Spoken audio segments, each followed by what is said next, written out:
International Women's Day, everybody. You're all very welcome to our Conversations on Creativity During COVID event. We have a fantastic lineup this afternoon, and those of us who have been involved in organising this event have been looking forward to it for a very long time, so hopefully you will all enjoy it. Before we get going, I'd just like to flag that we hope to have a bit of time for a Q&A during this event. So if you do have any questions for any of the panelists, please do type them into the Q&A function and we'll try to give time to as many of them as possible. So to start us off, I'd like to invite LIT's President, Vincent Conan, to open the webinar and to welcome Minister Catherine Martin, who will be giving the opening address.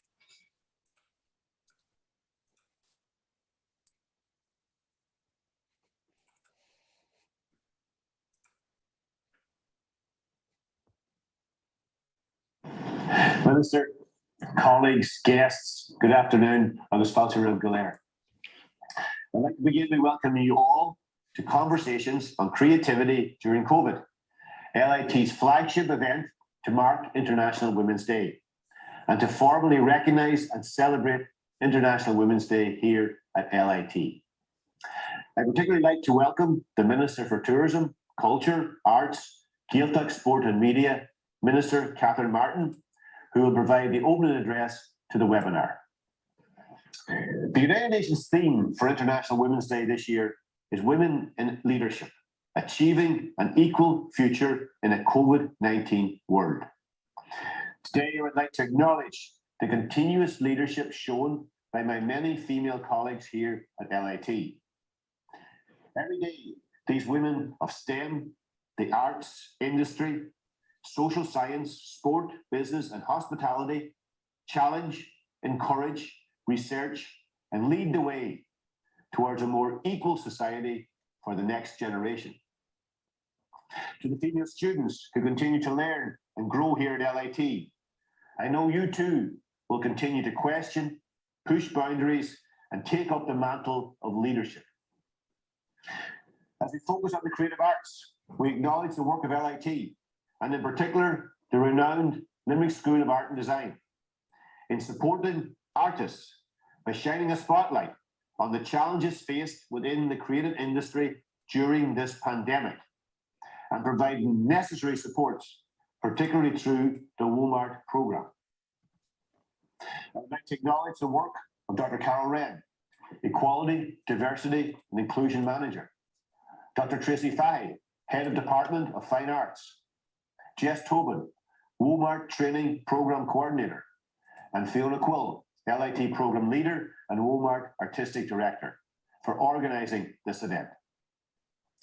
Given the programme they have organised for today, I'm sure you will find it engaging, informative, and entertaining in equal measure. I'd like to wish you all a happy International Women's Day. I would like to warmly welcome once again Minister Martin and invite her to give her opening address for this webinar. Good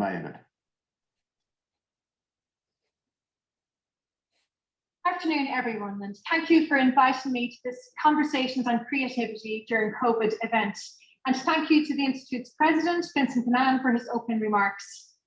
Given the challenges the arts sector has faced during this pandemic, this event is important in giving voice to women who are working in the creative cultural industries, and to continue conversations about the learnings we can draw from our current context. The Creative Europe WOMART project aims to enhance women's equal share presence in the arts in terms of visibility, promotion, and access to the market. And Limerick Institute of Technology is one of 8 such institutes in Europe taking part in this initiative. The project is crucial given the extent to which women enrich creative cultural industries, but yet are often underrepresented in high-level decision-making in this sector. I am delighted that Limerick Institute of Technology are one of the partners in this European-wide project. The testimonies from the artists who have been involved demonstrates the impact of women coming together. The project has supported women's own power and belief in themselves, and provided an opportunity to support their authentic voices. In doing so, this project has helped to address some of the barriers which prevent women's equal share presence in the arts. Showcasing the Creative Europe Women Arts project on International Women's Day is also an opportunity to shine a light on the importance of women supporting each other and demonstrating the network of trust and respect we have for each other and for ourselves. And the 20 artists involved in the project have benefited from support, which shows the value of those very networks of trust and respect. During times of crisis, it is the support for each other that can often help us through and strengthen our resilience. It is when we come together and find a common ground that we can create change more easily. I look forward to hearing this conversation and to continue to do what I can to support women in the arts. Níneart go cur le chéile gur míle maith agah.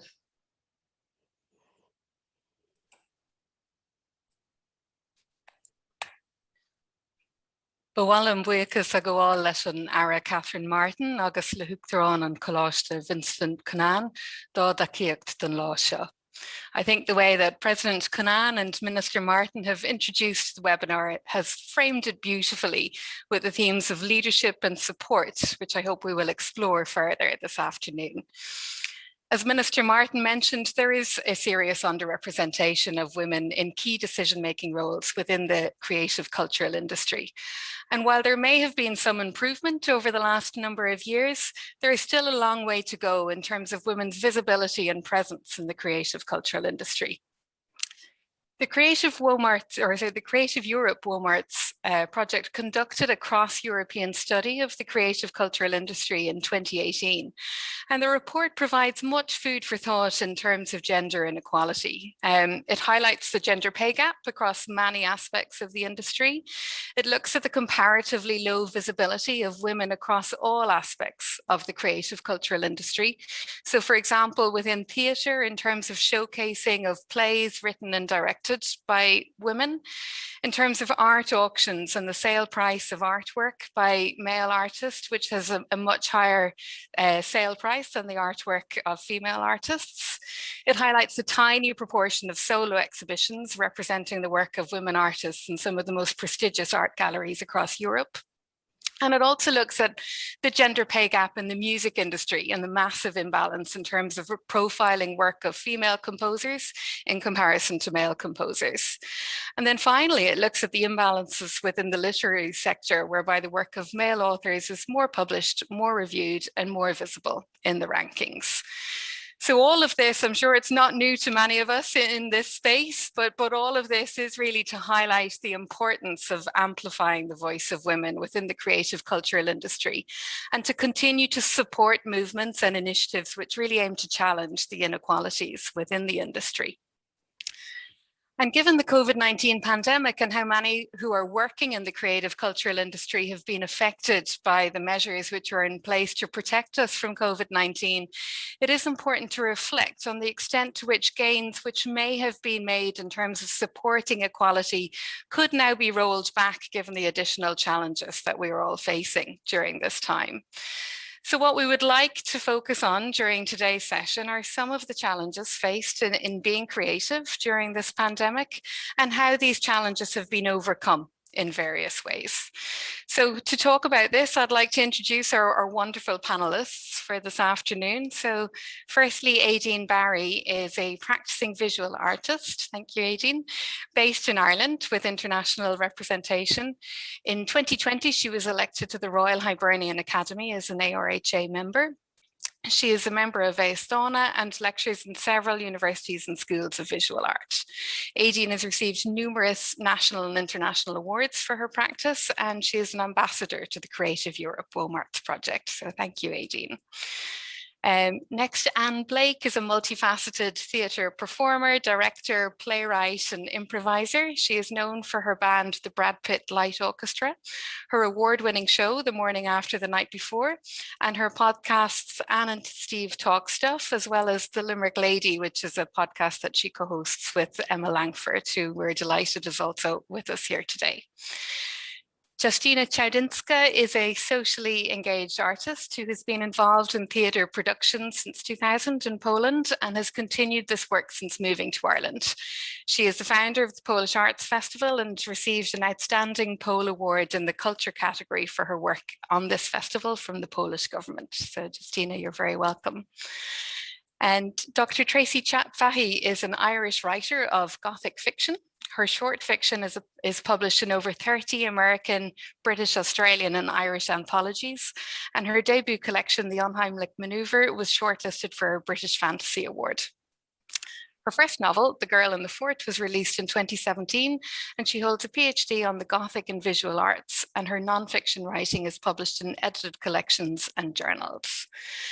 And then finally, we're delighted that Emma Langford is also with us here today. So Emma is an award-winning new folk songwriter and performer. And in just 4 years, Emma has written and independently released 2 highly acclaimed full band records. In 2018, Emma was named Best Emerging Folk Artist by RT Radio 1. And in 2020 was shortlisted for the Best Folk Singer Award in the RT Radio 1 Folk Awards. So Emma, you're very welcome.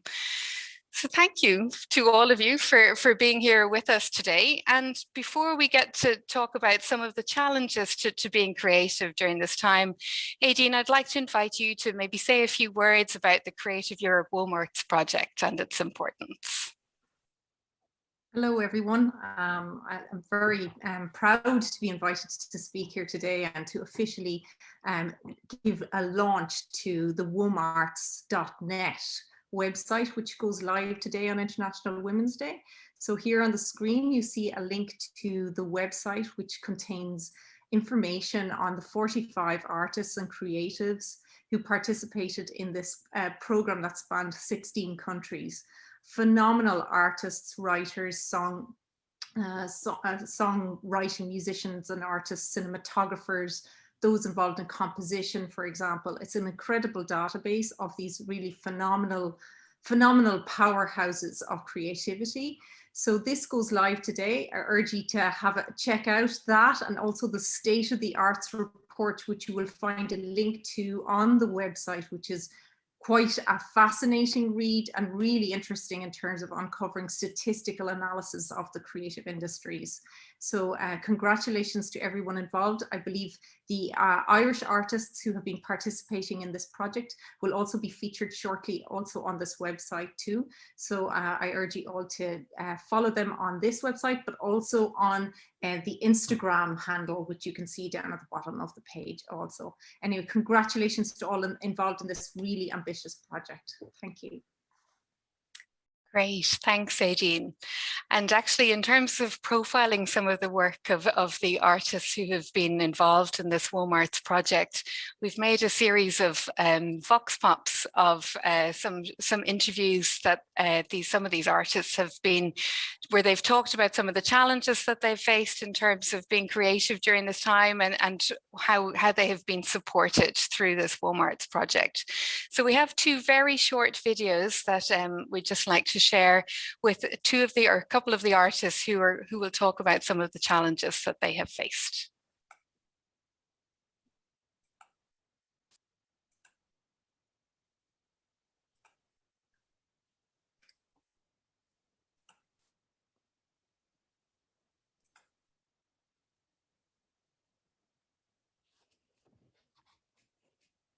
What I've really missed, like spending time in physical spaces with art, and like being able to physically experience art, and that's something that I definitely feel the lack of. Is that like a physical exhibition or really engaging with something that isn't through a screen.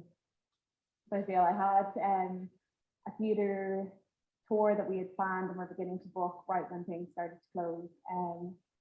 Now that I'm doing the pieces online, it's obviously much more isolated. It is just me writing them in my room, and then straight away they're there to be read for whoever clicks on the link. So I really have to kind of talk myself up and ensure that there is something in there and not just rely on other people's feedback before I know there's something special in this piece and it's worth being out there for people to see. Well, I mean, from practice point of view, again, it's it's been the right challenge, trying to get work done, trying to motivate to get work done. I think you also miss out on the kind of camaraderie that you have with the printmaking community.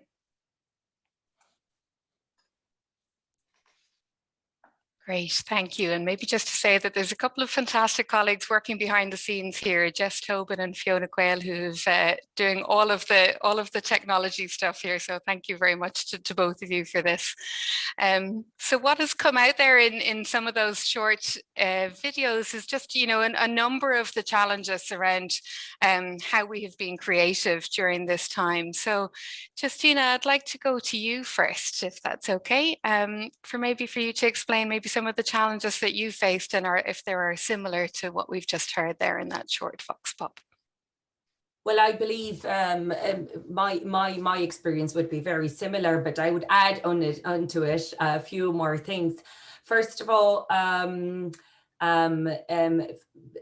it is and it was a very challenging time for everyone in terms of the restrictions, in terms of being locked up at home. That was something that I found very, very difficult, that you are very much restricted in where to go and where when to spur your creativity, when to get feed. And because it's very important to be feeding yourself with art and with everyday things as well. So, and also myself, because I'm a mom of 3 beautiful kids, homeschooling was definitely adding on to the whole stress. And trying to organize everything and just be on the top of everything and trying to stay sane yourself and try to work and try to do things. So my thing was to take one day at a time and basically connect as much as I can with fellow artists, with my friends, with my family, try to set aside the worry that everybody was in. And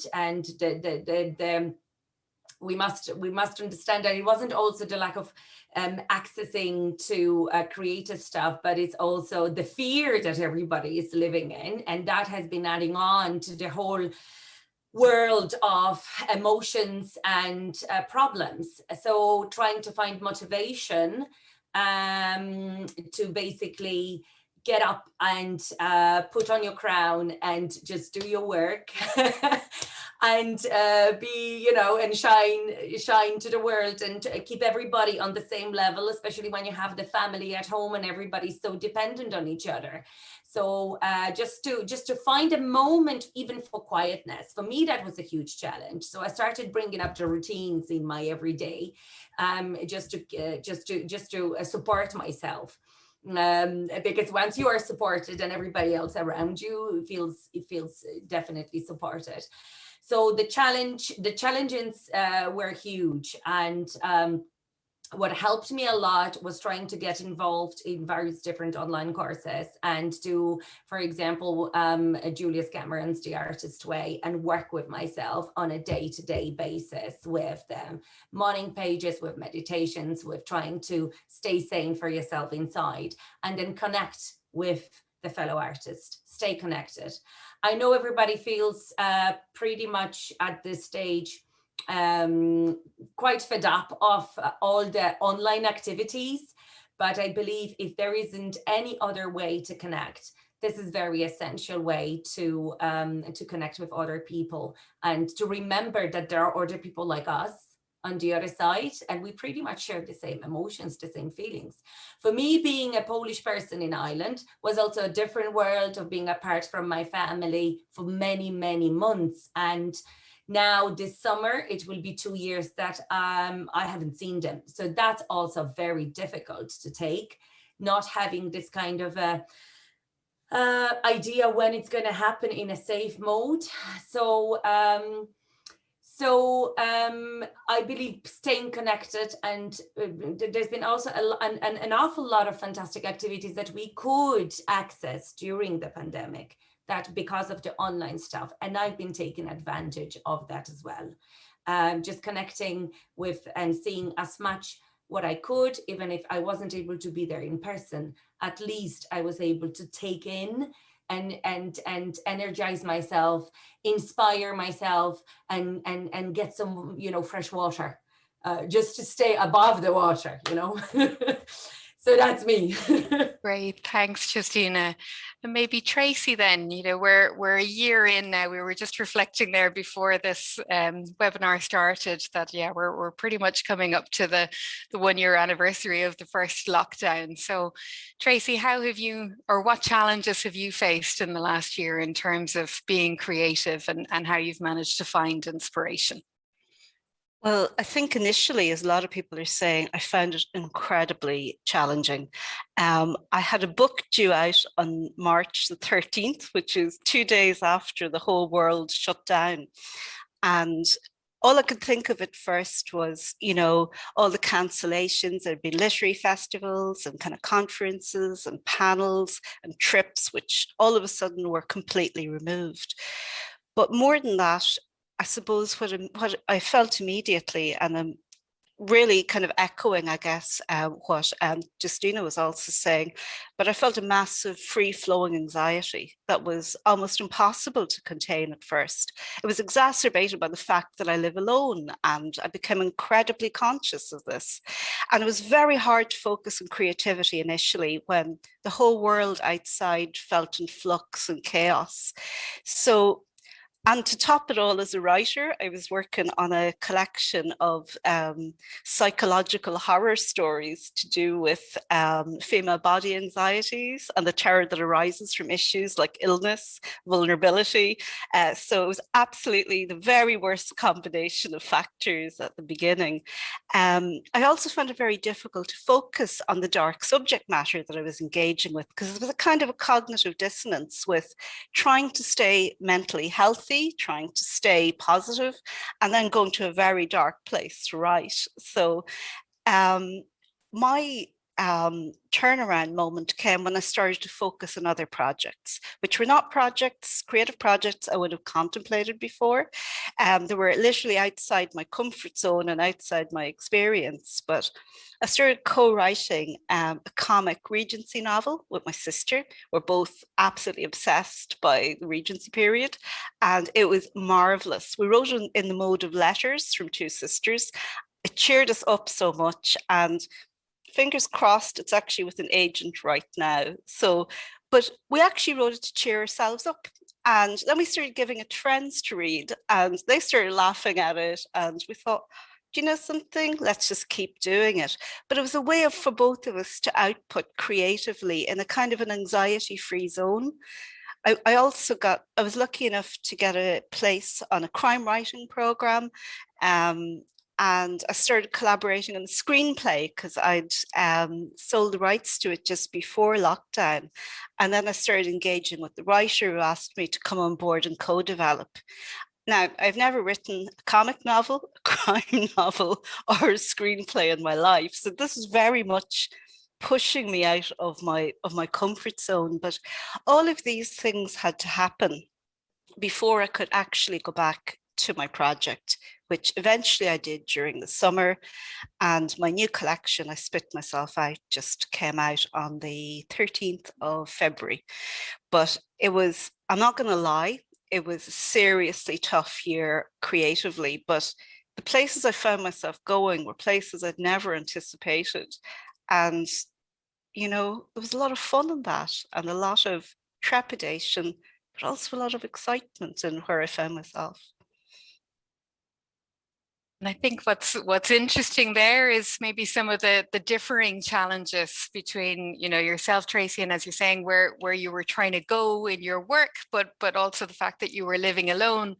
And then with Justina's challenges of trying to juggle multiple schedules and homeschooling on top of trying to find those moments to being creative. And I think, you know, it's recognizing how while we all might be in the same storm, we're certainly not all in the same boat in terms of, you know, the differing challenges that we're facing during this time.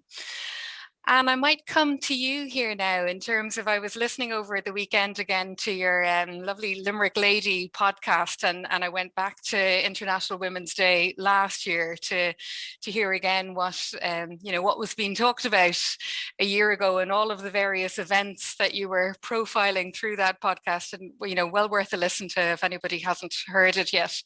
But maybe Anne, would you like to maybe talk about how you've overcome some of the challenges that you have faced in the last year? Yeah, thank you, and also once again thanks to everyone for the invitation to come here today. It's funny, last year, the point you made there about the storm, I think, is something that really resonates, because at the beginning of 2020, January, 6 weeks pretty much before all this kicked in, I lost my mum, and I thought that was going to be my big challenge. That was going to be my big thing to overcome in 2020. And next thing, the whole world fell into grief and free fall. And I think what's kind of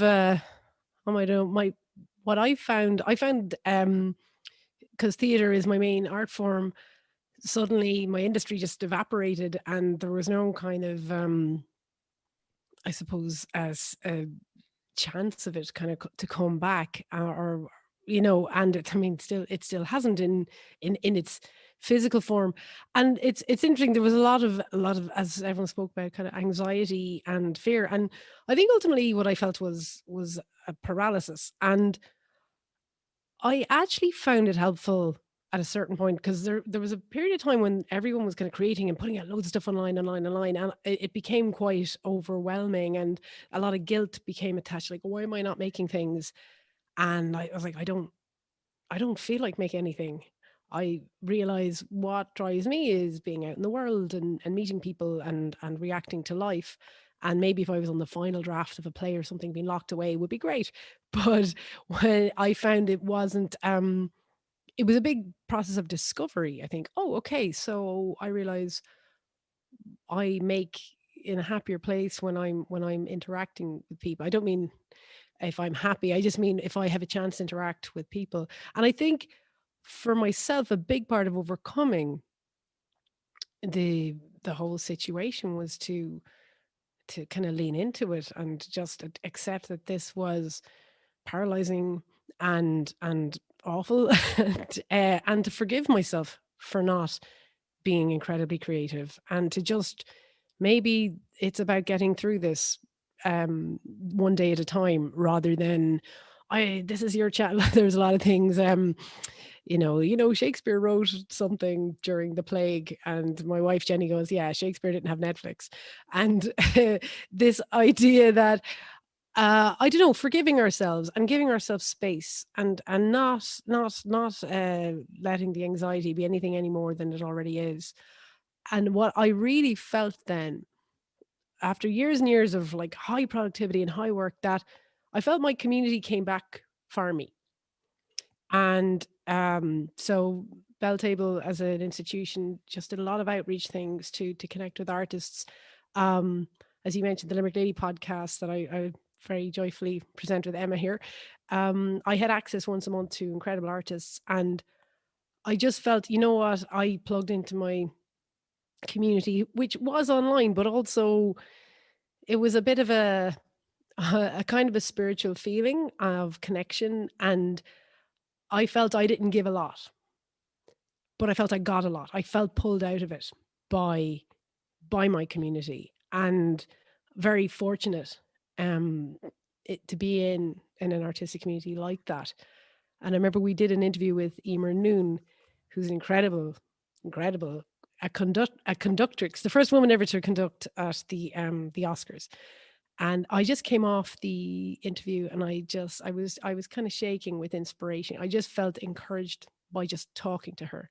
And I think that has been my way of, I don't know if I've even fully overcome it, to be honest, but I found creativity is more accessible, has become more accessible, the less I let myself fret about it or feel guilty about it, and accept that we are in really times that are difficult. And then that kind of took the pressure off and allowed little magical moments to happen.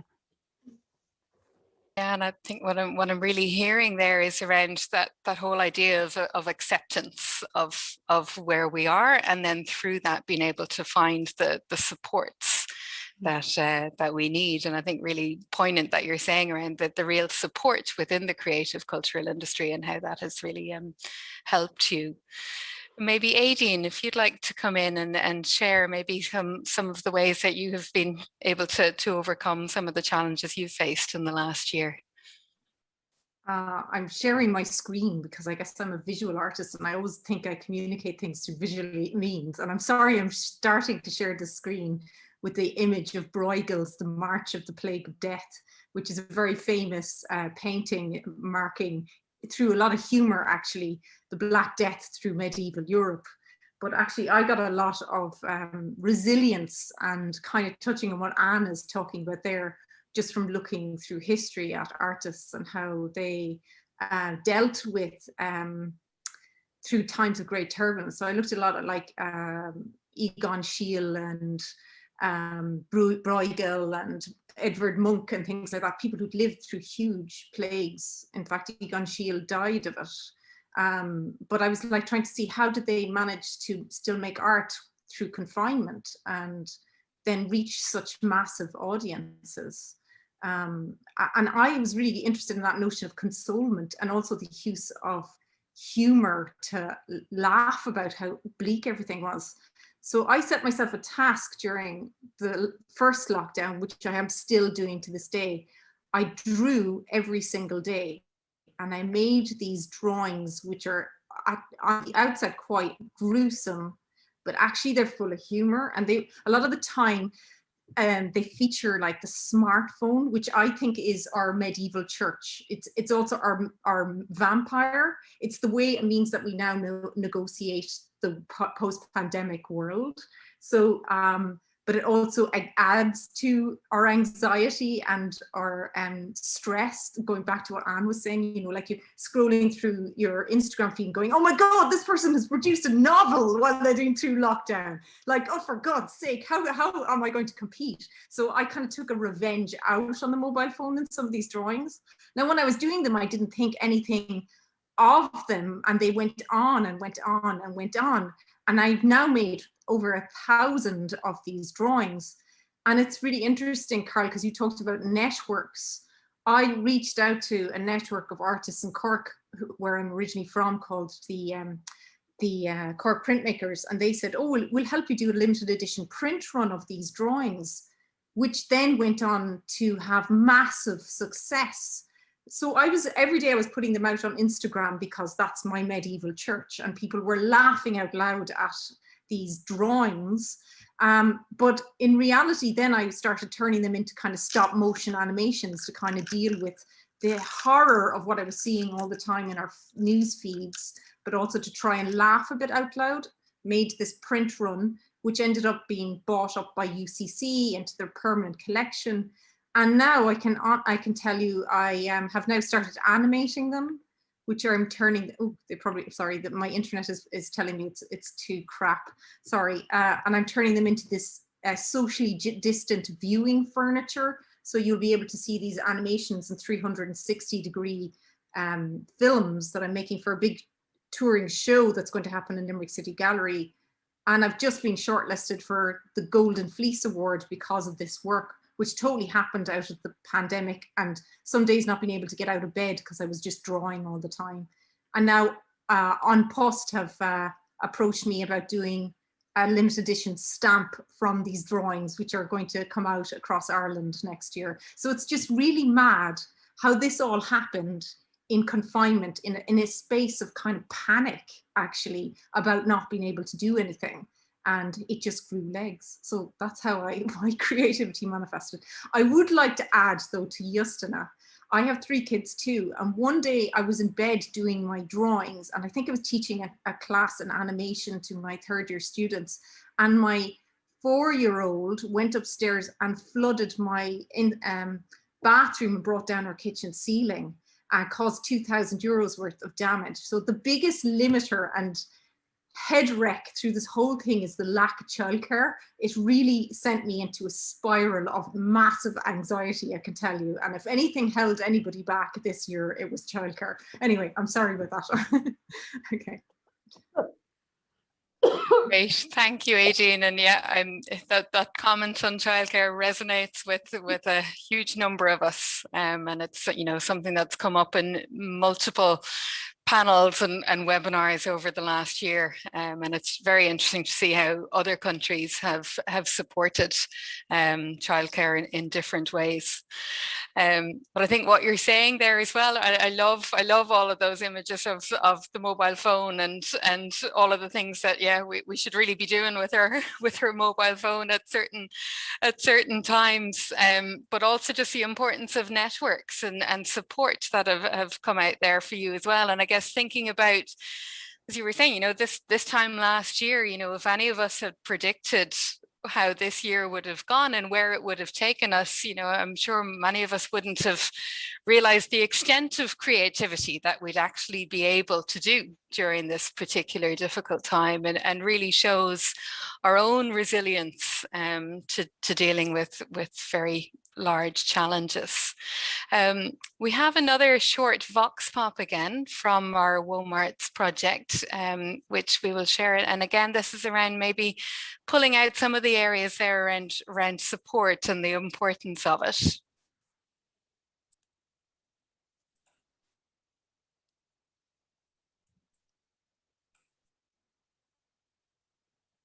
So for me, the most important thing has always been finding communities to work with.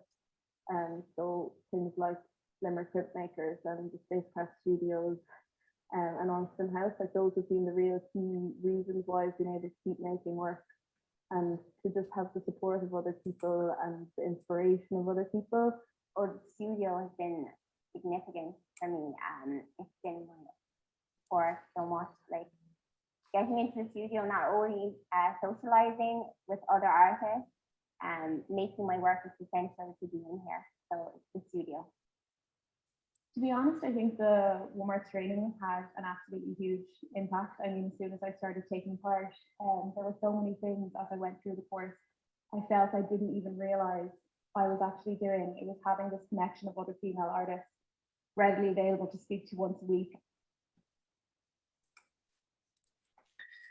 So yeah, what has come out really strongly there is around the importance of community and finding our communities and community of practice, as well as the importance of kind of the physical, the studio, and then also the various trainings. So I'd like maybe to ask our lovely panel around maybe what learning will we take from this experience. And I know, Justina, you with the Polish Arts Festival, you've had to massively change how that operated last year. So yeah, if you'd like to maybe share what learning you'll take from that, and if you might do things differently now going forward. Yeah, so first of all, we there was a decision to be made whether we go ahead with the festival or not, because obviously when you write your applications, you back in 2019, everybody was writing it with the reality that we were back in 2019. So none of it was as if available in the online version. So the brainstorming that had to happen and decisions whether we're going ahead or not, and if yes, what form, came really very quickly because there was some hope that it's going to go ahead live, and then we went into another lockdown.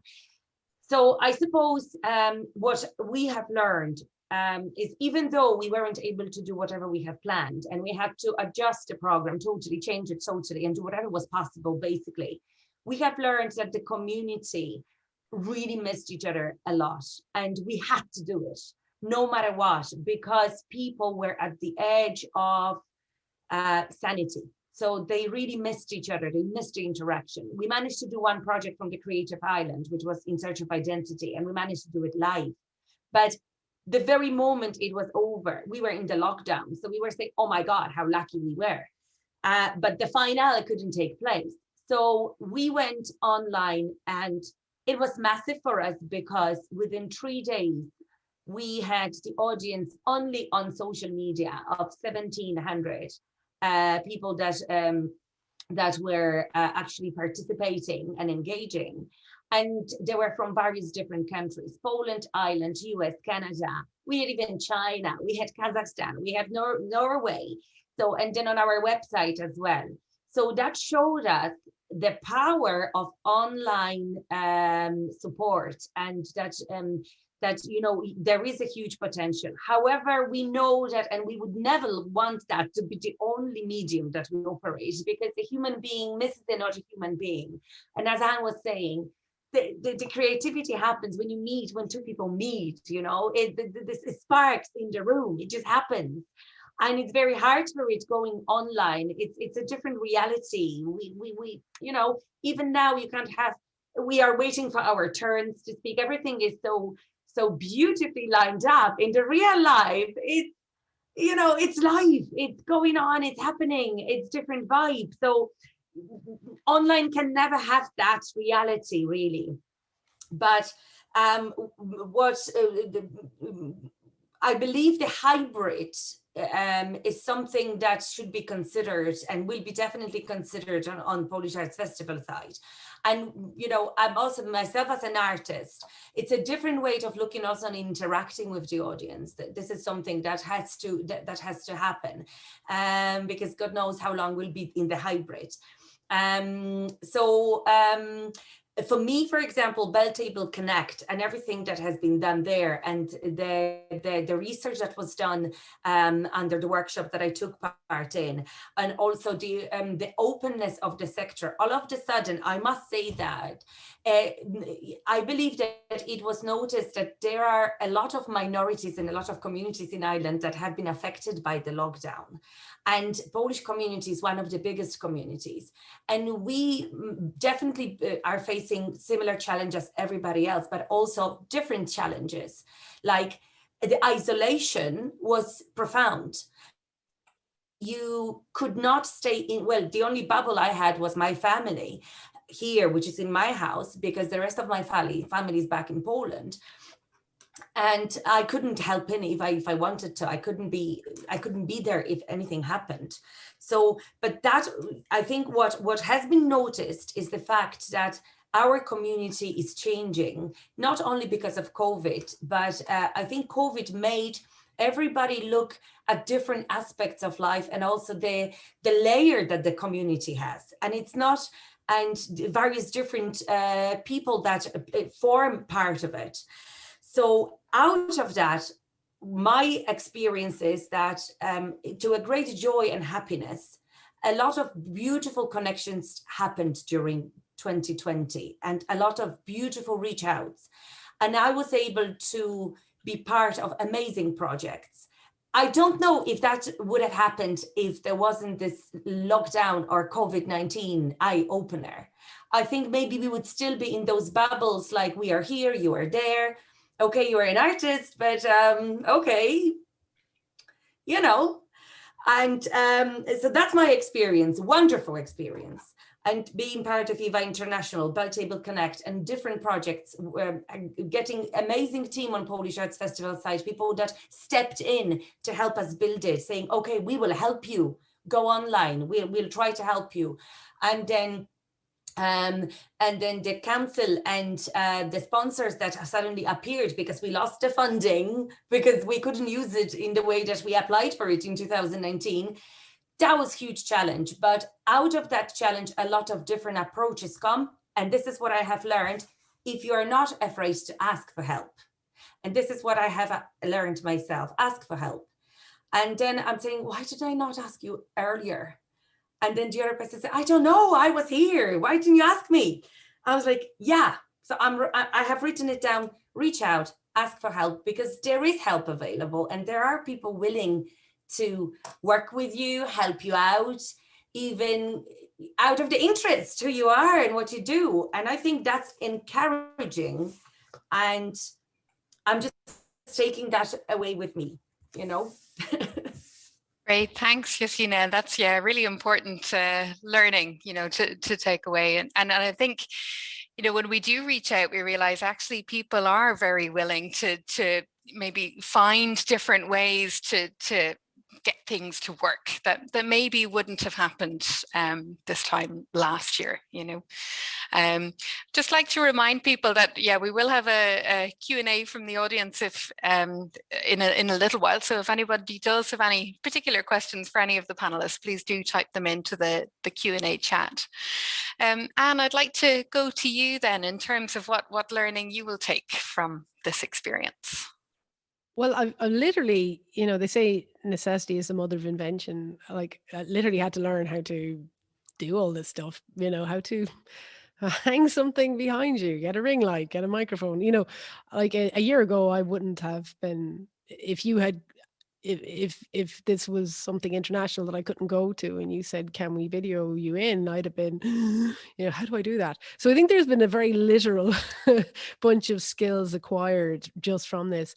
I think as well, kind of what Justina was saying, I think we've learned that there is a chance to kind of to bring things together. So what has been lovely is been able to interview people who wouldn't necessarily be in Ireland, let alone Limerick, you know, on for the podcast and things like that. And I suppose the freedom and the access that has come with the online work. I also feel in a way this stuff has been great. It's been essential. It's been really important that we've all stayed connected and stayed practicing what we do in various forms. But I do feel as well what will come out of this is a real appreciation for the live aspect of performance, the live aspect of experiencing art in its full proper form rather than on a screen. Music is very tricky. You know, you can't play live online together in different locations because of time lags. You can record things and it'll come out if it's properly put together. But I think that real appreciation of being in a room with people and what if there at a time, I think before all this happened, there was possibly a bit of a move towards more online, whereas I think now this is maybe just me in my hopeful place, there might be a healthy kind of balance out of this where we're like, well, we know online works, but good God, we had a year where we couldn't get into a room and I couldn't hear a musician live, or I couldn't see a performer or even hear a talk live. So I would hope that there's an appreciation for all of us. I mean, I know myself and Emma managed to play music together a couple of times, and we were practically like, there was tears practically the fact that we were able to social distance in a room, play together, you know, in a way that beforehand you'd be like, oh, this is nice playing together. And you realize, oh God, this is so special. We're so lucky to get to do this. So yeah, I think that kind of embracing of the freedoms and the democratization that's come with work online, but at the same time, really, really appreciating and valuing when we are able to get together again. That's what I hope for anyway. And I think that's, you know, it's a real appreciation of connection.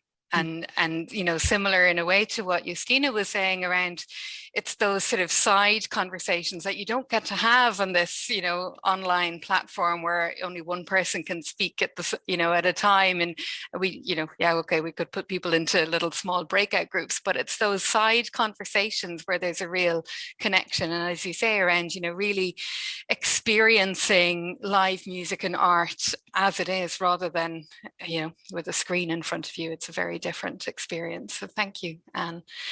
Aideen, would you like to share maybe some of the learnings that you have gained? I guess the biggest learning I had was to acknowledge that it hasn't been an equal pandemic. And Justina has just touched on that really. Actually, it's not been an equal pandemic for our Polish community. It's not been an equal pandemic for parents, especially mothering artists. It's not been an equal pandemic for women in academia. The statistics from academia.eu, for example, showed an 82% drop in women publishing online academic papers. I'm sure Tracy will have some interesting statistics as well in relation to this too. But that is the biggest learning that I have come out of this, and that we cannot go back to normal. that normal was what's wrong and what has made it such an unequal pandemic to begin with. So I'm going to ask everybody who's participating in this conversation today, everybody's in this room, is to how can we address this inequality? Read that WOMART's report, it's absolutely fascinating, and you will see the statistic abnormality of representation of women. But we can say the same thing about our politicians, about managements. You know, we can say it right across the board that we are not being represented. So I guess the biggest learning I've come out of this is I'm not going to not shut up anymore, and I'm not going to not say something. I'm going to use any opportunity I have to say this is unequal and how do we address this? And that is the learning I have taken from it. Actually, I just want to give a nod out to something. The Freelance Foundation in the United Kingdom last week ran an excellent webinar as well in addressing how not to exclude artists' mothers. And they published a 10-point plan for all publicly funded organizations, which I urge people to see. And it's an excellent 10-point plan for all publicly funded bodies to address the glass ceilings that are represented. And I thought that was one of the most bravest things I'd seen that have come out of this pandemic. But I guess I urge everybody in this room to also demand the exact same going forward. Great, thanks, Aideen. Very important message there. Yeah, let's use our voice and use International Women's Day to really amplify that. Finally then, Tracy, if you'd like to share what learning you have gained. I suppose the huge learning for me has been about connectivity, communities and collaboration. So I'm kind of echoing what people have already said. But I guess for me, this learning came from quite a personal place. I had to acknowledge that I hadn't slowed down in a long, long time. This year, the whole world pressed pause and we all got to reflect on what was important. This year, the most significant thing that I really did was to settle down. I bought my home. I acquired with it the most amazing neighbours, and it came from quite a precarious place. I managed to come down with shingles during the pandemic, so a virus within a virus. And when the whole country was just coming out of lockdown, I was in my own private lockdown. And my next door neighbour, the absolutely fabulous Joyu Wang, Rainy, started feeding me over the garden wall. So these lovely little offerings started kind of coming over the wall. And now flash forward 6 months later, we've merged households. I have the absolute joy and scary responsibility of helping with childcare for a 4-year-old and a 6-year-old, which is something completely outside my comfort zone. We eat together, we share together, and it's been really transformative for both of us. We found a friend next door. So when I was writing about learning, I was making some notes earlier and I wrote the words, help each other out, because she needed help, I needed help. It's a really beautiful neighborly love story that began over a garden wall. But I suppose creatively, again, you see, it's this thing, I've always been introverted and I've always been a kind of a solo practitioner. And this is the year that I've realized that sometimes, you need to reach out to others. You need that solace, you need that feedback, you need that feeling of collaboration. There's been a lot of digital learning as well that Anne was speaking of. And as Aideen was talking about as well, there is that chance of just trying to make each other's world a little more equal. I refer you to my notes, help each other out. That's the big message that I'm going to take from this. Great, thanks, Tracy. What's really coming out strongly, I think, from everybody on the panel so far is just the importance of connection and community and collaboration. Um, I'd like to move on to Emma here, who's been waiting very patiently for the last hour. And Emma, we'd love to hear, we'd love to hear your performance. But before you perform, I'd love to hear if anything from what has been discussed so far this afternoon has resonated with you in any particular way as a musician. Oh, you can't hear your sound there, Emma. No, thank Oh, there we can. Yeah, great. Yeah, no, it's all been very resonant. Everything has been very relatable. I found that an awful lot of what people are saying about the pandemic being a time to reset and reevaluate things and figure out kind of, what elements of your life are worth holding on to, I suppose, in different ways. It's really struck me how universal that's been for so many people. Yeah, I mean, it's been a tough year. I've had a lot of opportunities, similar to what so many are saying, opportunities for collaboration and for creativity that might not have otherwise come up, just because people are, similar to what Justina was saying, people are taking you maybe more seriously as an artist and acknowledging your work a bit more because people are sitting back and listening and watching out for things that are happening. And maybe what you do might not have always been something that they connected with, but whatever it is about there being this silence now, this stillness, this vacuum, there's something in that that's allowing people to connect in a way they didn't before, which has been really, really valuable. I've found myself working in contexts that I maybe never would have before. I've been doing a lot of mentorship for musicians who are trying to start out and just building that community up. As everyone said, just building and embracing and acknowledging the value of that community has been it's really come to the fore as something that can happen during a time like this, shite as it is, but that's just the way of it. Thank you, Emma. And what would you like to say a few words about what you're going to perform this afternoon before you get into it? Yeah, so I mean, geez, similar to so many people, I've found it really hard to be creative during the past year. I like what Tracy was saying, this thing of trying to maintain, mental health and positivity, while also, I mean, the reason so many of us create art is as a mean of catharsis and to vent negative energy in a lot of ways, and that's where a lot of my music comes from. So I found it very hard to write anything to completion in the past year. I've written dribs and drabs of loads of stuff, but I released my second album in September last year in the height of the pandemic because I like to live dangerously, and so I'm going to sing the title track off the album, which was called Sowing Acorns. And the song itself is about those moments of crisis and the decisions we make in those moments that we get to, I suppose, sit back and be patient and watch growing into whatever those things become. And when they do grow, I mean, I talk about it as an acorn takes such a long time to grow into an oak, but you get to see it happen and you make the decision to plant it. And, if you plant hundreds and hundreds, you wind up with a forest and you get to take ownership of that then. So Sowing Acorns is a song that is about that. I wrote it in the depths of insomnia and anxiety and a fever in 2018, and it's very pertinent right now, so I'm going to play that. Fantastic, thank you. Thank you.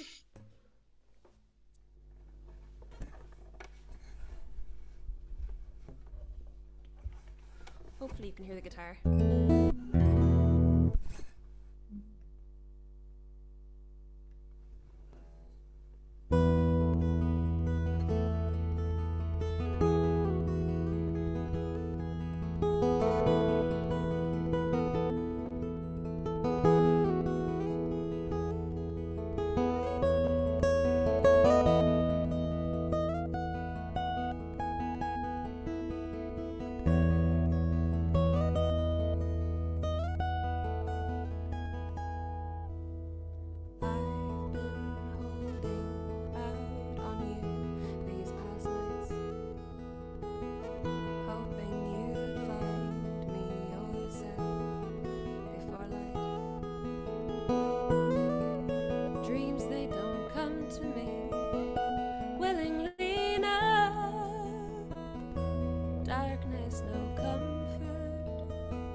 shroud.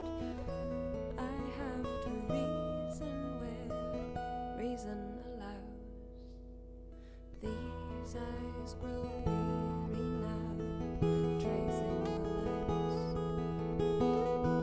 counting the cracks in a grey plaster sky.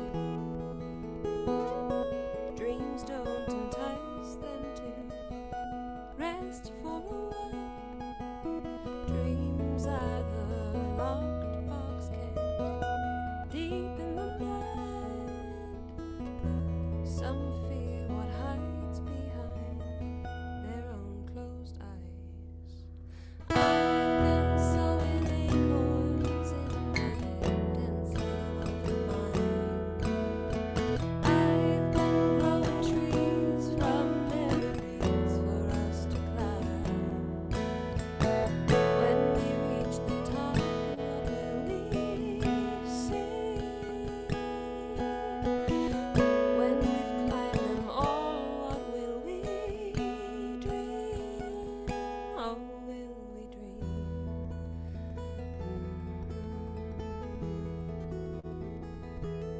Will we dream?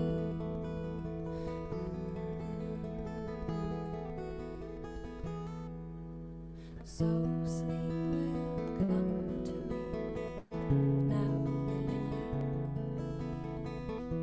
peaceful and dreamless will overcome me. Words fade, this jaded mind gives up the fight. Worries and thoughts tangle, twist and unwind. Lost now, I drift in this blue black of night. I've been sowing acorns in my densely woven mind. I've been growing trees from memories for us to climb. When we reach the top, what will we see? When we've climbed them all, what will we dream? Oh, will we dream? Will we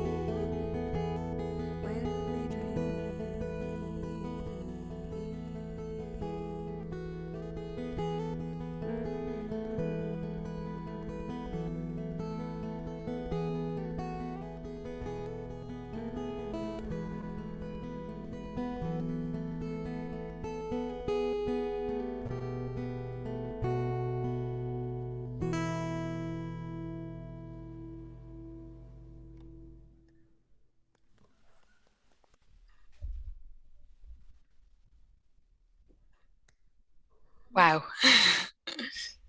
I think that, yeah, any words after that will just destroy that moment. I was in a forest there and yeah, taking big deep breaths. So thank you, Emma. That was really beautiful, and I think really just highlighted the importance of having connection and experiencing art in reality rather than through a screen. So thank you. That was really beautiful. Thank you for having me. So if there are any questions for any of the panelists, we would very much welcome them. So Jess and Fiona, if you'd like to come in with any questions at this stage. Sure, we have a couple of questions. The first one being from one of the attendees asking for those of us who perhaps found that they didn't have a peer network within the arts, that might have only developed when they went into lockdown and only realized then, particularly those who maybe work in isolation, like writers or some visual artists. They were asking, how did you cultivate your own peer network, and do you have any advice on how to either become involved with one yourself or start one? So we could say that to any of the panelists. So yeah. Any of you, yeah. Does anyone want to come in? Aideen. I think social media has been great actually for developing relationships that I found, and I actually found I was able to find amazing collaborators, like from right across cross-disciplinary collaborations through social media. It's kind of been the most direct way I can contact somebody, so I don't have to go through their agent or their representation or something. So that's how I would recommend you start. And then you could even set up a WhatsApp group. I know that sounds really naff, but actually it can go a long way just to do something, you know, like sharing a track list, a playlist on SoundCloud or something like that. Just these kind of human connections, even what Tracy was talking about, that human connection with your neighbor. We are a community, and it is actually about those kind of really human caring connections and of reaching out and saying, how, yeah, I really like your stuff, you know, and it just starts from there, you know. That's what my experience anyway. I absolutely agree with Aideen, and I just wanted to add that a group of, I think it was all female writers, mostly all female writers during lockdown, that I'm friendly with. We started this thing where we started writing each other letters and cards and postcards and sending each other little quirky things to the post. And oh my goodness, like it really elevated the days when the post arrived with a colorfully designed envelope. It was just, I suppose, we were all zoomed out at that point in the pandemic, and it was just such a joy to see something old-fashioned, the beautiful little artifact kind of that meant somebody was thinking of you, no matter how alone you felt. So I think absolutely kind of embrace the digital, but also look at all the other ways that you can connect to. Great, thanks, Tracy. Do we have any other questions? And we do. One of the participants asks, where is the first place any of you will go to reconnect with your creative communities without any COVID restrictions to worry about? Hopefully when we reach a point when they're lifted. Emma. Oh. I think I can lip read. I think she said the pub, did you? I said the pub.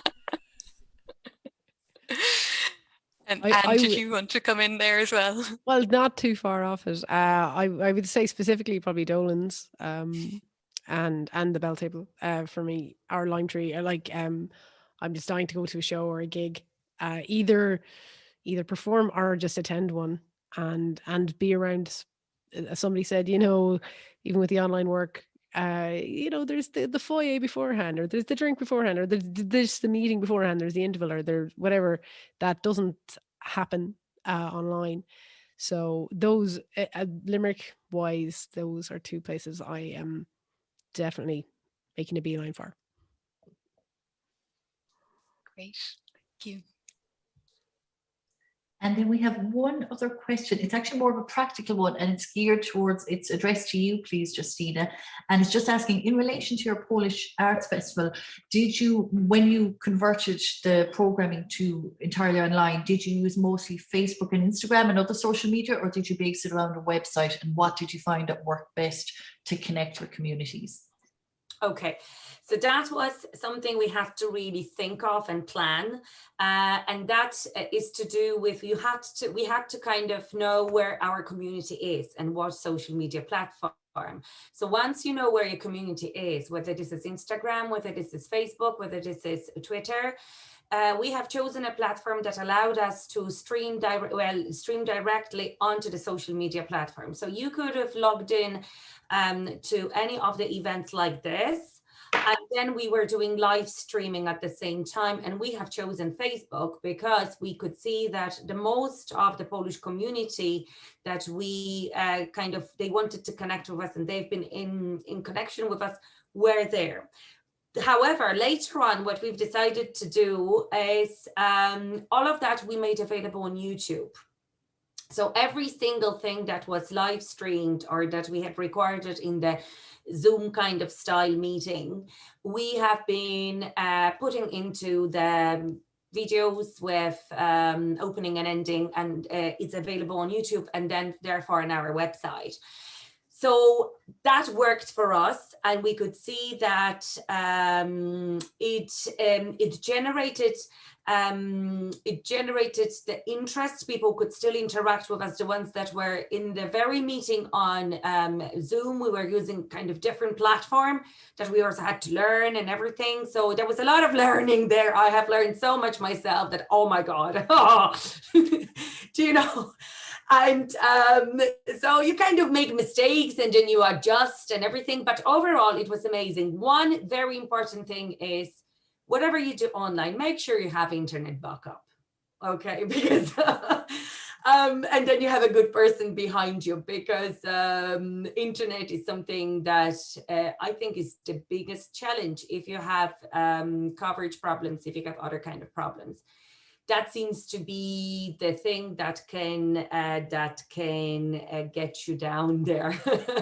And we had that situation at the beginning, but thank God we had a very good person, ID person behind us that was able to fix. That was a Black Friday. I don't know if you remember, the whole Vodafone went down and we were on Vodafone. So that would seem to be a disaster, but we managed to stay there and it happened with a bit of a delay. So I say know where your community is and how they're engaging, and who you're addressing it to, and then how can you interact with them. And we also opened a window for later on, if they want to interact, we left messages how to do that and how to link up. And this is where people were able to relate to it, even if the live event was over. So we still got comments, we still got kind of interactions, and I think that was amazing. So 1,700 1,700,000 people got in touch with us and were interacting, which was massive, because like in Limerick alone, Limerick area, there's 10,000 Polish people only in Limerick, but we weren't only then reaching out to Limerick guys, we were everywhere. And that was the beauty and amazing fact that Polish community, but also because that was English Polish program, we weren't addressing it to the Polish community only. The whole idea was to integrate those two nicely and show how much we have in common, and have a bit of a learning there of who we are and how can we come together in a nice way, how Slavs and Celts are related and how wonderful things come out of it. So I suppose, yeah, that's it. Great, thank you, Justina. Yeah, I think there's a lot of learning in all of this this afternoon, and I think it might be interesting to have a chat around. There's a phrase kind of in work on resilience around kind of build back better, and I think what I'm hearing this afternoon is like, well, we don't want to go back to the way things were. We want to go forward. So what are the ways that we can create forward with equality? And so instead of building back better, let's create forward with equality. So what would you like to see in the future for women in the creative industry? So Emma, I see you've unmuted if you'd like to go first. Yeah, well, I think, a big thing we've learned from this crisis is about accessibility. And it's not just for, able-bodied women. It's for people who maybe have chronic illnesses, or women who maybe can't get out of the house all of the time due to a lack of adequate childcare or anything. So this whole thing of, hybridizing what we've learned in terms of technology and making things accessible online and doing virtual performances and incorporating that into when things come back to actually being able to be in a room together. I think that's been a huge learning and something we can take forward to make Ireland and our industry more accessible, more equal. I have a lot of friends who have chronic illnesses who can't attend university all the time, who would value people wearing masks, who maybe have kids at home who have illnesses, and them exposing their children to anything is really precarious, So I think this time has taught us an awful lot about looking after more vulnerable members of the community. That obviously largely incorporates women because they still bear a large amount of the burden of labour. So yeah, I think there's a lot of learning to be done from how we have progressed as a society in the past year. Thank you. Tracy. I think what I'd like to see come out of this is, I suppose, a reflection on gender equality. I mean, we've just had the 2021 report on gender equality from the EU, and that's just the first year of a 5-year project. It's also what this WOMARTS project is trying to do in terms of the arts, just to ensure fairer representation. And to come back to Aideen's point earlier about when childcare systems collapse, look what happens. See how kind of women's productivity starts to fall, because we haven't moved on as a society. Women are still the primary caregivers. They're expected, and I really mean that, they're expected to take on the lion's share of everything to do with the home and with caring. We need to move on from this mindset. It's no longer good enough. So I really would like to see not only greater parity of representation, but an examination of the systems that actually underpin and support creativity, and bolstering those for everyone.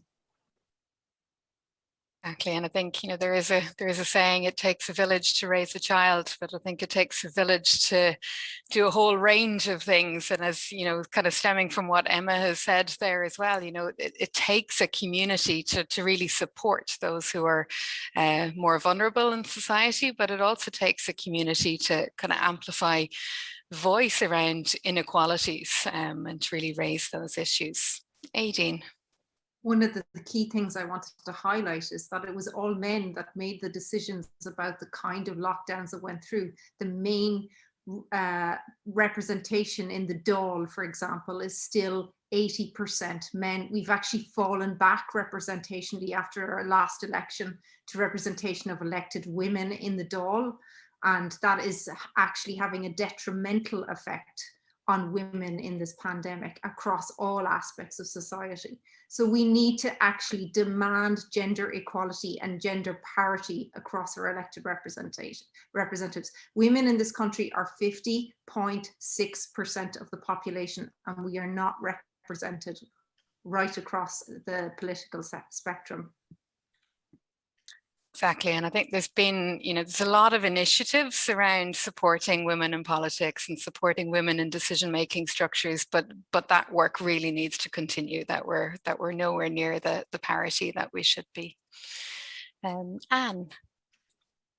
Just kind of echoing Aideen's point there. I think I saw a statistic this morning that about 80% of frontline workers care are female, and 0% on the COVID subcommittees are female. And it's just changing the mindset. And this kind of goes across the board, where Emma would know about this as well, in because we are all listening to the radio a lot. We're all far more listening. Like, there's a big issue at the moment around radio airplay. And there's a big movement called Why Not Her to increase airplay, where there's kind of an average. A lot of stations play 85% male and some 100% male. And it's not the problem is not, like, especially if you look at an internet interaction with music. Denise Chyla, what a queen, just won the Choice Music Prize. She is hugely popular, like online. She's huge amount of plays, yet is not playlisted on. And the playlist is what gets the listens, and that is decided by a small group of people. And it's not reflecting what people, like, if you look to the internet, you see what people want, what people are looking up.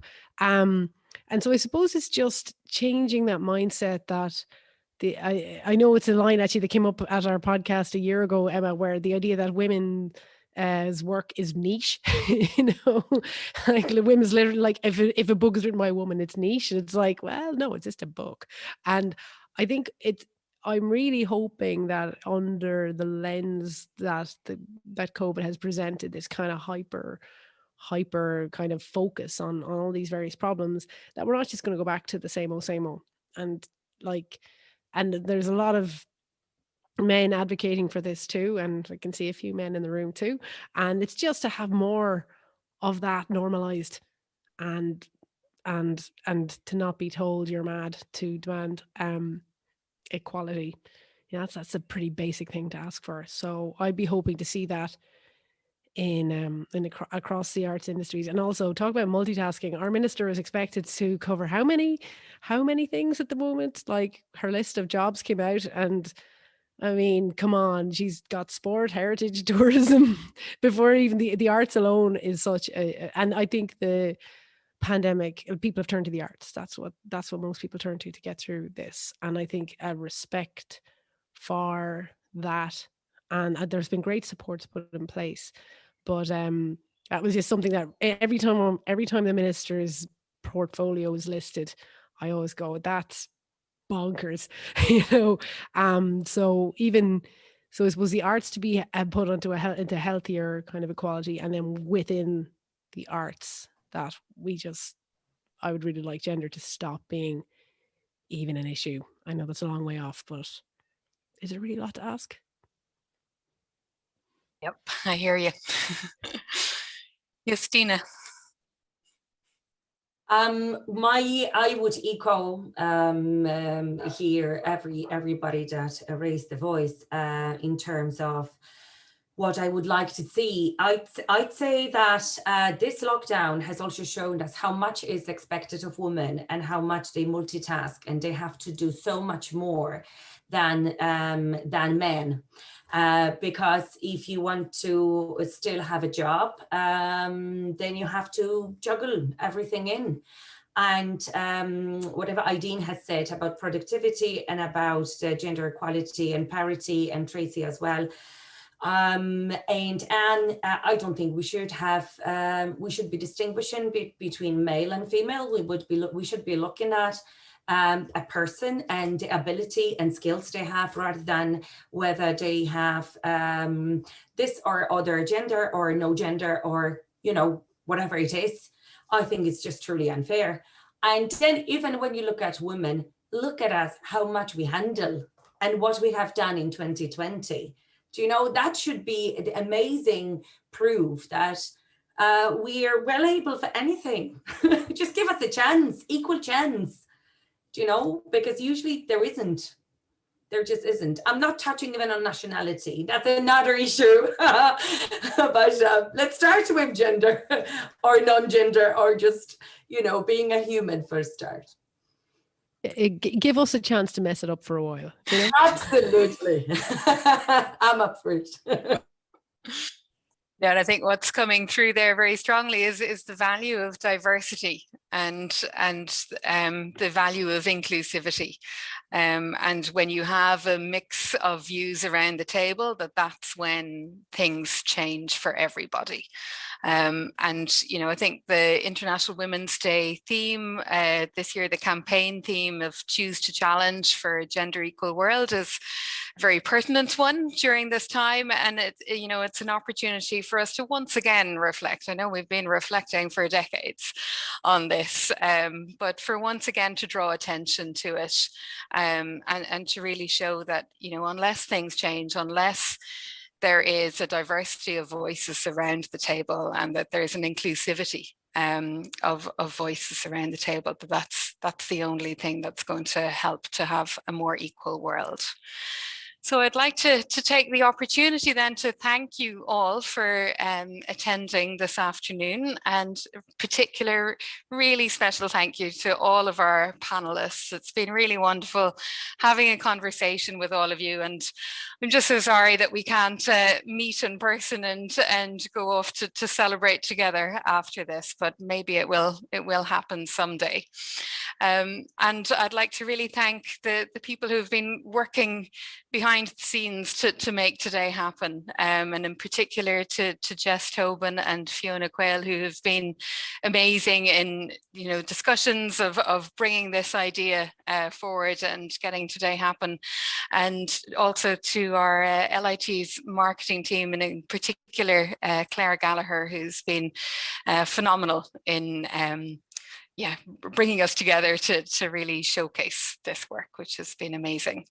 And I'd like to direct all of you to LIT's webpage, where we have an International Women's Day page, which shows a lot more of the vox pops of the WOMART's interviews with the Irish female artists who have been involved in that programme. And so please do go and have a look at that. And there's a wonderful video there as well of some of their work as well. So I'd like to wish all of you a very happy International Women's Day. I hope you get to enjoy some time out this afternoon and maybe go off and think about those the acorn seeds and the oak trees.